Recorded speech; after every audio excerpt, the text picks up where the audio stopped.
इस कार्यक्रम के पुण्यार्जक हैं व्रती श्राविका श्रीमती रत्नमाला जैन की पुण्य स्मृति में श्रीमती रेखा जैन, निशांत जैन, रोहित सुरभि अर्णव जैन, तुषार शिल्पी आरव जैन।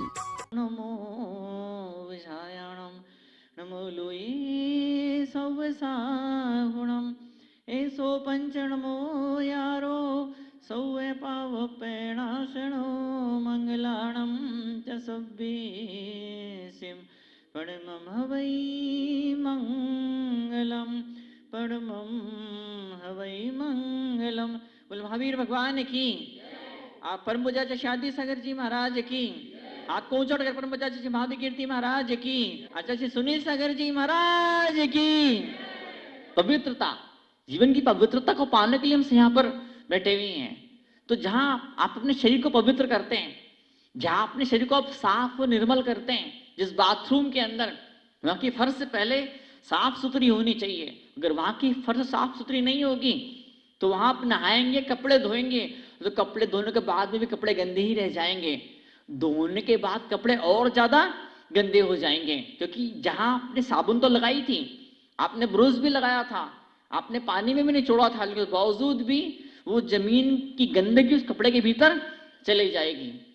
तो निर्मल बनने के लिए उस स्थान को पहले निर्मल बनाना पड़ता है, जहां पर कपड़े धोए जा रहे होते हैं या जहां पर आप नहा रहे होते हैं। तो जिन चीजों से कपड़े धोए जा रहे हैं, जिन चीजों से आप नहा रहे हैं, चीज मतलब पानी, वो पानी भी साफ सुथरा होना चाहिए। मालूम पड़ा कि आपने हरा नीला काला पीला पानी ले लिया तो नहाने के पहले फिर भी थोड़ा बदन साफ था, नहाने के बाद बदन और ज्यादा गंदा और मैला हो गया। तो बाहर की जो निर्मलता होती है ना, वो बहुत जरूरी होती है भीतर को निर्मल बनाने के लिए। तो बाहर की जो पवित्रता होती है, वो पवित्रता ही भीतर की निर्मलता को खींच करके बाहर लेकर के आया करती है। तो कई सारे केस में ऐसा भी होता है, कभी ऐसा शायद नहीं भी हो सकता होगा, शायद कभी। जैसे हमने कहा चंद्रमा, तो मुखड़ा चांद का टुकड़ा, अब चंद्रमा कितना बड़ा है, जिसको कह रहे हो उसका मुंह तो चांद के जैसा, क्या उसका मुंह इतना चंद्रमा जितना बड़ा है क्या? 1000-2000 किलोमीटर उसका चेहरा है क्या उसका? तो कोई भी उपमा, कोई भी उदाहरण दिया जाता है तो 100% पूरा पूरा फिट नहीं बैठा करता है। तो यहाँ पर एक टीचर ने बच्चे से पूछा, बोली बेटा बताओ 160 में से अगर अपन 10 कम करेंगे तो कितनी बार कर सकते हैं? तो तपाक से फटाक से खड़ा होकर जवाब दे, सर मात्र 1 बार कम कर सकते हैं। कैसी बात करता है? 160 में 10 कम करना तो एक ही बार कम कैसे होगा? तो बच्चा बोलता है, सर ऐसा है जब 1 बार कम कर देंगे ना फिर 150 ही बचेंगे, फिर 150 में से कम हो गए, 160 में से कम होने वाले नहीं है। बताओ, तो वो जो भी राशि आएगी वो 160 से छोटी होने वाली है। जो तर्क कितना बड़े से बड़ा तर्क हो सकता है, खोपड़ी की खुजलाहट कितनी भी हो सकती है, लेकिन बात जब श्रद्धा और भक्ति भावना की आती है ना, तो फिर बात कुछ अलग ही, जिंदगी अलग ही हो जाया करती है। हम श्रद्धा से नहीं भर रहे होते हैं, हम साधु को देख करके, परमात्मा को देख करके, श्रद्धा की बड़ी एक अद्भुत गजब अपनी महिमा हुआ करती है। जब हमको बचपन से सिखाया जाता है कि बेटा महाराज जी आए हैं, तपस्वी आए हैं, त्यागी आए हैं, प्रणाम करो, इनके प्रति भक्ति की भावना रखो। भक्ति का मतलब क्या होता है? भक्ति का डेफिनेशन होती है, भक्ति का डिस्क्रिप्शन नहीं होता है। Definition description both are same thing. कभी ऐसा होता है डिस्क्रिप्शन अलग होती है, डेफिनेशन अलग होती है, दोनों चीजें अलग अलग हो जाया करती है। लेकिन भक्ति का मतलब ही हुआ करता है कि हम कुछ पॉजिटिव सोच रहे होते हैं, सकारात्मक को सोच रहे होते हैं। जो हमारा बिहेव होता है, जो हमारा व्यवहार होता है उनके प्रति, जो हमारी क्रियाएं हो रही होती है वो कुछ सकारात्मक हो रही होती है। तो एक बार ये दिल, ये मन, ये दिमाग, ये मस्तिष्क सकारात्मक सोचना शुरू कर देता है, चाहे परमात्मा के बारे में, चाहे संतों के बारे में, चाहे ग्रंथों के बारे में। जब एक बार मन को सकारात्मक सोच की आदत डाल दी जाती है, उसका ये इम्पैक्ट, उसका ये फर्क होता है, फिर इंसान हर किसी के बारे में सकारात्मक सोचना शुरू कर दिया करता है। सकारात्मक सोच पैदा करने के लिए एक प्लेटफॉर्म हुआ करता है प्रवचन की सभाएं। लोग टाइम निकालना सीखते हैं। लोग जो ना कौन कौन कहां से आते हैं, जो यहां पर आ रहे होते हैं तो पहले से प्लानिंग करना शुरू करते हैं।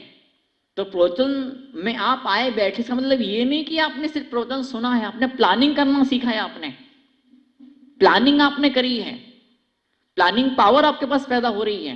बताओ, बड़ी बड़ी कंपनीज के अंदर प्लानिंग ऑफिसर नियुक्त किए जाते हैं, अपॉइंट उन्हें किया जाता है प्लानिंग ऑफिसर, कि प्लानिंग करी कंपनी कैसे आगे बढ़ सकती है, कंपनी कैसे फायदे में आ सकती है, कंपनी का नाम किस तरह से और अधिक फैल सकता है, विस्तृत हो सकता है, कंपनी के कर्मचारियों को किस तरह से अधिक सुविधाएं दी जा सकती हैं, वो सारी चीजें प्लानिंग करना आप सीख रहे हैं।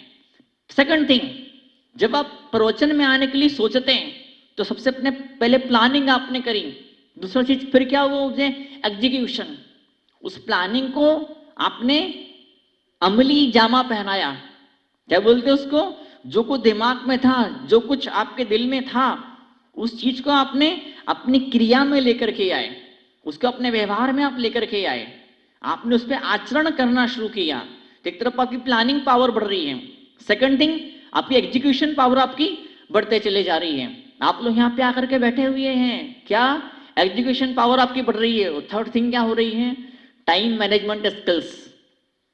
आप यहाँ पे आकर के बैठे हैं, घर में 10 काम होंगे, 20 काम होंगे, 100 काम होंगे, 1000 काम होंगे, यहाँ आप नहीं होते। आप अगर आप यहाँ पर नहीं होते तो एक रूटीन आपने बना रखा था कि सुबह उठना है, फिर ऐसा करना है, फिर ऐसा करना है, फिर ऐसा करना। महाराज जी आ गए हैं तो थोड़ा सा रिस्केड्यूल करना पड़ता अपने शेड्यूल को थोड़ा बहुत अपनी जो रोज की जो गतिविधियां, रोज की जो क्रियाएं हैं उनके कहीं कुछ चेंज करना पड़ता है। फिर टाइम कैसे, अब दिन में टाइम तो उतने घंटे का होता है, टाइम तो उतने घंटे का होता है। मैं देख रहा हूँ कुछ लोग रिटायर्ड लोग भी बैठे हैं, तो कुछ लोग जॉब वाले लोग बैठे, बिजनेस वाले लोग बैठे, पढ़ाई वाले बच्चे भी बैठे, हर तरह के लोग आते हैं। जिनके घर में सासुएं हैं वो बहू यहाँ बैठी है, कोई बहू यहाँ बैठी तो सासू घर के अंदर किचन में है, कुछ तो ऐसे भी हैं सासू बहू दोनों यहाँ पे आके बैठी है। थोड़ा बहुत भोजन बना के आए हैं, थोड़ा बहुत भोजन जाके फिर बना देंगे। तो आपको टाइम मैनेजमेंट सीखना आता है, प्लानिंग पावर बढ़ती है, एजुकेशन पावर बढ़ती है, टाइम मैनेजमेंट आपका बढ़ना, डेवलप होना शुरू हो जाता है। फिर यहाँ पे आते हैं तो आप सीखते हैं।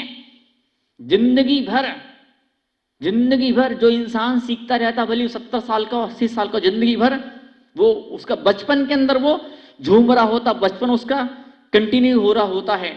बचपन में कितनी जोश होता है, कितनी एनर्जी होती, कितना उत्साह होता है, कितनी लगन होती, कितनी जिज्ञासा होती है, दिमाग की खिड़कियां खुली रहती है, हर दिशाओं से वो कुछ सीख रहा होता, कुछ समझ रहा होता, कुछ प्राप्त कर रहा होता, कुछ ग्रहण कर रहा होता। बचपन मतलब क्या, बचपन का मतलब होता है प्यार पारा होता अपने से बड़े लोगों का। वो जब कुछ सीखना शुरू कर देते हैं, साधु पास आए, कुछ लोग तो ऐसे भी होते हैं, हाँ महाराज जी को कितनी अक्कल, कितना ज्ञान महाराज जी को, जितने शास्त्र महाराज जी को याद हैं उससे तो मुझे याद है, जितना ज्ञान उनके पास में उससे ज्यादा ज्ञान मेरे पास में, क्यों जाऊं उनके पास में। आप यहाँ बैठे हैं तो विनम्रता का पाठ भी आप सीख रहे हैं, विनम्रता आप सीख रहे हैं, आप सुनना आप सीख रहे हैं। कितनी बड़ी बात है बताइए। आप आपकी एक आदत बनी हुई है, सुबह उठना, ये करना, वो करना, वो करना। अब एक नई आदत आपने डेवलप करी अपने मन के अंदर। ये लोग ऐसे भी यहाँ पर नहीं आ पाए, क्यों नहीं आ पाए, वो जो रूटीन के विशेष सर्कल चक्र में फंसे हुए हैं, वो चक्र से बाहर निकल नहीं पा रहे हैं। आदत वाली बात होती है।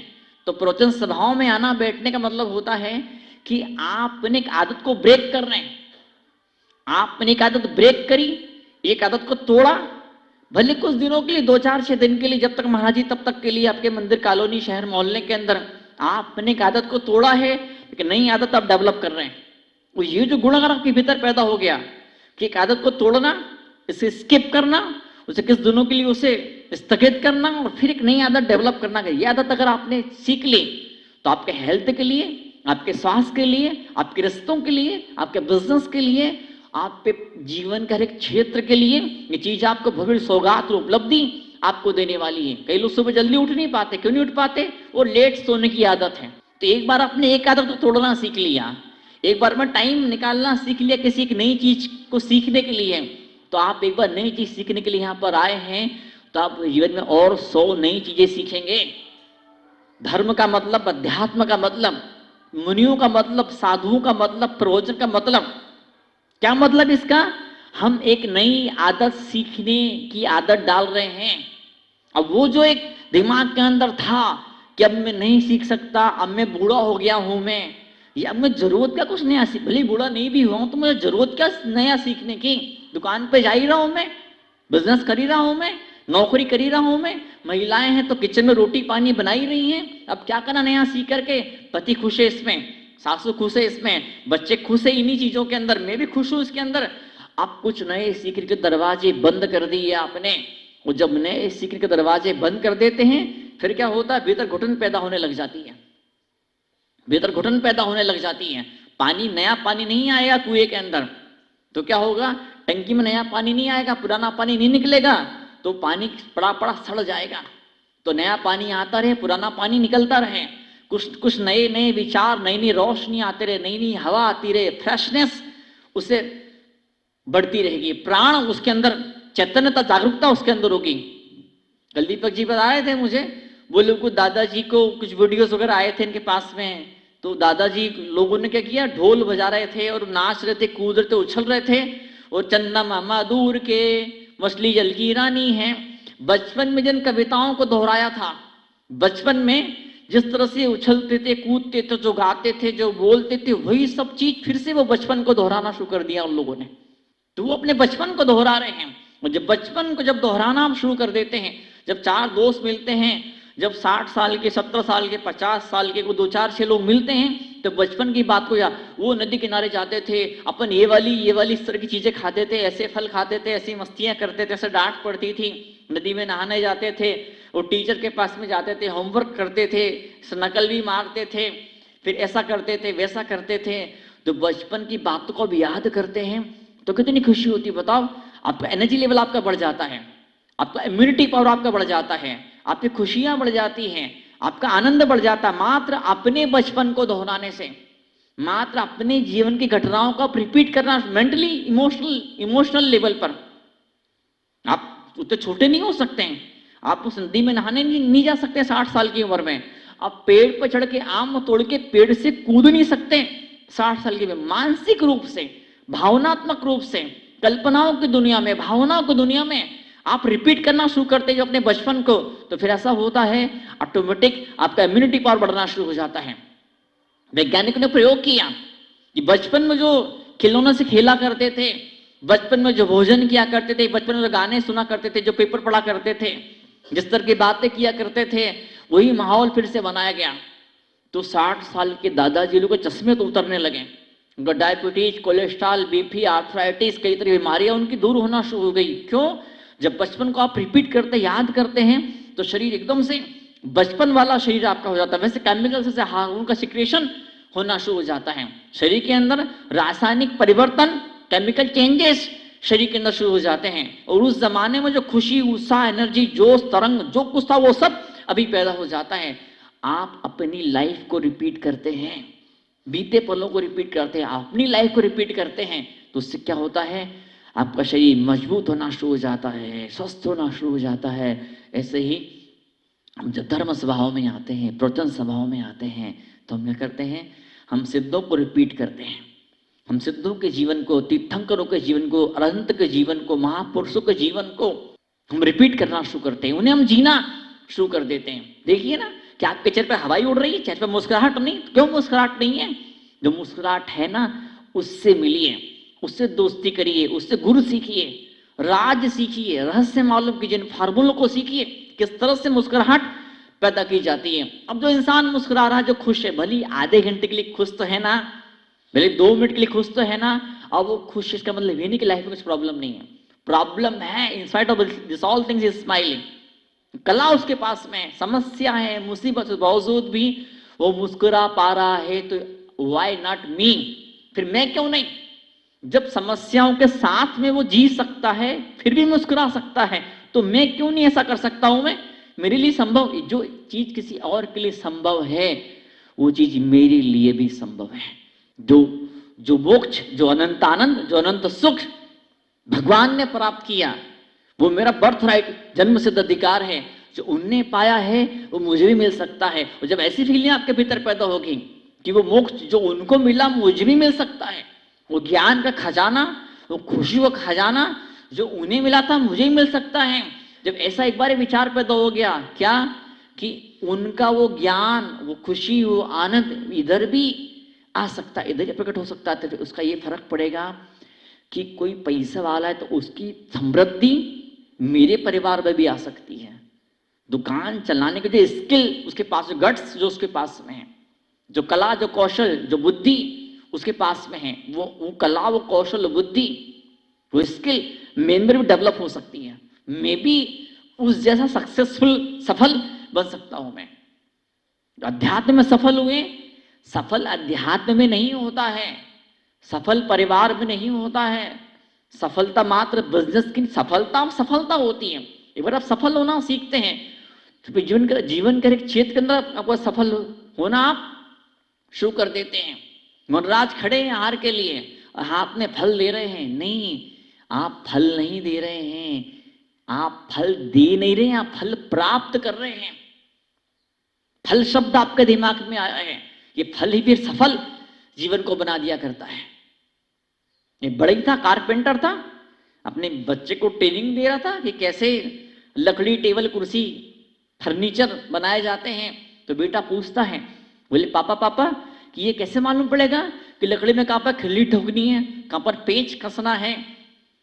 बाप बोलता है, बोले देखो बेटा ऐसा है कि लकड़ी में खिल्ली ठोको और लकड़ी अगर फट जाए तो समझना यहाँ पेच ठोकने चाहिए थे पेच लगाना चाहिए था, नट बोल्ट लगाना चाहिए था। लकड़ी फट गई, फिर तुमको अक्कल आई तो ये ठोकने की बात नहीं, तो पेच लगाने की बात थी। जब कुछ चीजें अनुभव से पैदा होती हैं, हर चीज हमको नहीं मालूम पड़ती है। धर्म का मतलब होता है कि उस दौरान, उस दौर से गुजरने से पहले ही अब इतने मैच्योर हो गए कि हमारे अंदर अक्कल आ गई, बुद्धि आ गई, जीवन ऐसे जिया जाता है। जिन्होंने जीवन को जिया है, जिन्हें लाखों लाखों जीवन को, लाखों लाखों लोगों का लाइफ का प्रैक्टिकल किया, उनका लाइफ का सर्वे किया है, कुछ फार्मूले उन्होंने क्रिएट किए हैं, कुछ शैली उन्होंने डेवलप किए, सिस्टम उन्हें एस्टैब्लिश किया है। वो क्या है? उसका नाम आचरण शैली हुआ करता है कि ऐसे ऐसे जीवन, जब ऐसे ऐसे जीवन जिया जाएगा, इस तरह की सोच होगी, इस तरह का व्यवहार होगा, फिर ऐसे रिजल्ट मिलने वाले हैं, इतनी आनंद फैलने वाला है, चारों दिशाओं के अंदर खुशबुएं फैल जाएगी, रोशनी फैल जाएगी, जीवन यात्रा बन जाएगा। क्या यात्रा? यात्रा, जीवन यात्रा बनेगा, यातना नहीं बनेगा। इस कार्यक्रम के पुण्यार्जक हैं व्रती श्राविका श्रीमती रत्नमाला जैन की पुण्य स्मृति में श्रीमती रेखा जैन, निशांत जैन, रोहित सुरभि अर्णव जैन, तुषार शिल्पी आरव जैन।